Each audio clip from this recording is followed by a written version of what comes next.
കൊച്ചിയിൽ തീരദേശ പരിപാലന നിയമം ലംഘിച്ച് നിർമ്മിച്ചിരിക്കുന്ന പഞ്ചനക്ഷത്ര ഹോട്ടലുകൾക്കെതിരെ നടപടിയുമായി വിജിലൻസ്. മരട് നഗരസഭയ്ക്ക് കീഴിലാണ് ഏറ്റവും കൂടുതൽ നിർമ്മാണ പ്രവർത്തനങ്ങൾ നടന്നിട്ടുള്ളത്.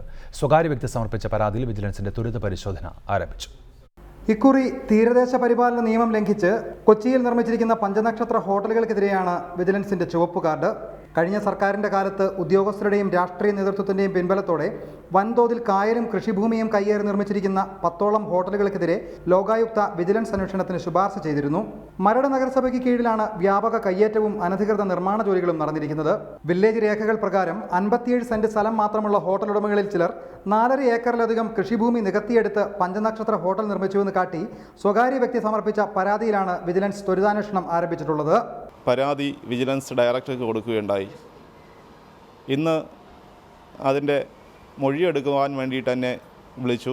2006 LDF സർക്കാരിന്റെ കാലത്ത് തീരദേശ പരിപാലന നിയമലംഘനം ശ്രദ്ധയിൽപ്പെട്ടതിനെ തുടർന്ന് പൊളിച്ചു മാറ്റാൻ ഉത്തരവ് നൽകിയിരുന്ന ഹോട്ടലുകളിൽ ചിലത് 2013 പൂർത്തീകരിച്ചത്. UDF സർക്കാരിന്റെയും മരട് നഗരസഭയുടെയും വഴിവിട്ട ഇടപെടൽ പരിശോധിക്കണമെന്നാവശ്യപ്പെട്ട് VS അച്യുതാനന്ദനും വിജിലൻസ് ഡയറക്ടർ ജേക്കബ് തോമസിന് കത്ത് നൽകിയിരുന്നു. Kochi range vigilance DYSP Firoz M ഷെഫീഖിനാണ് അന്വേഷണ ചുമതല. ഒരാഴ്ചയ്ക്കുള്ളിൽ ത്വരിത പരിശോധനാ റിപ്പോർട്ട് ഡയറക്ടർക്ക് സമർപ്പിക്കും. റിപ്പോർട്ടർ, കൊച്ചി.